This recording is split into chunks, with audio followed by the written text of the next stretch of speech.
Hey there, welcome back. In this video, we will check out the assignment operator. Now friends, the assignment operator is something which we have already checked a couple of times. For example, if I type in int x equals to 5, definitely in here there is a assignment taking place. The equals to operator is nothing but the assignment operator.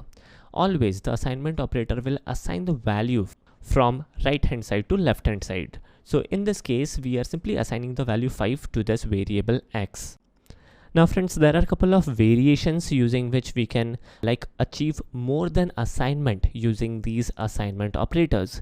Now the flavors of these assignments operator are plus equals to, minus equals to, multiplication equal to, division equals to, modulus equals to, and there are a couple of more variations which are definitely rare in use. So let us check one by one all of these variations.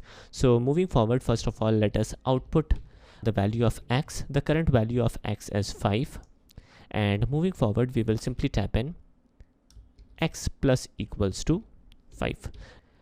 Now in this operation there would be more than assignment, so as the plus symbol is symbolizing addition, there would be some addition take place with the current value of this 5.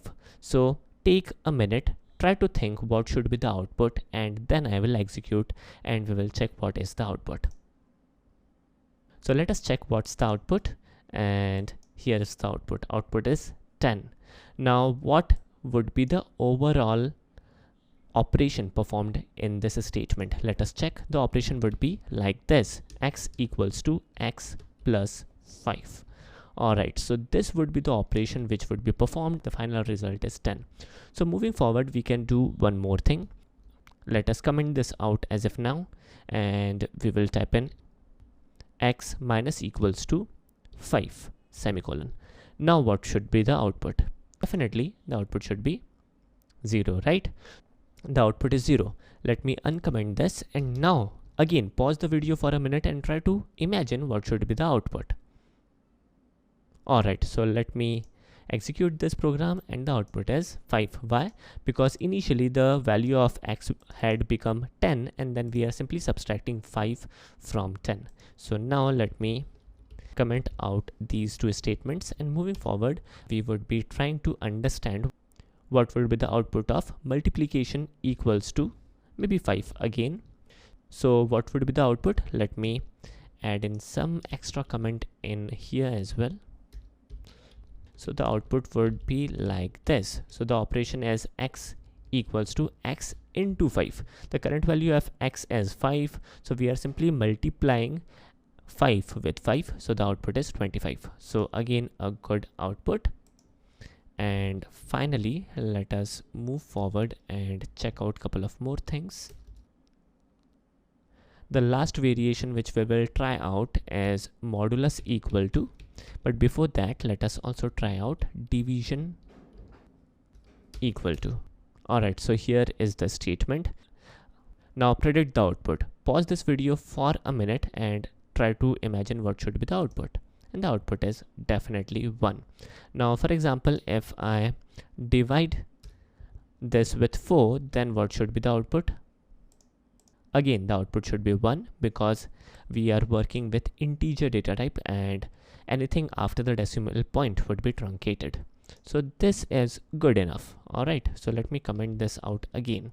Till now things are pretty simple. How we are performing these operations are pretty simple.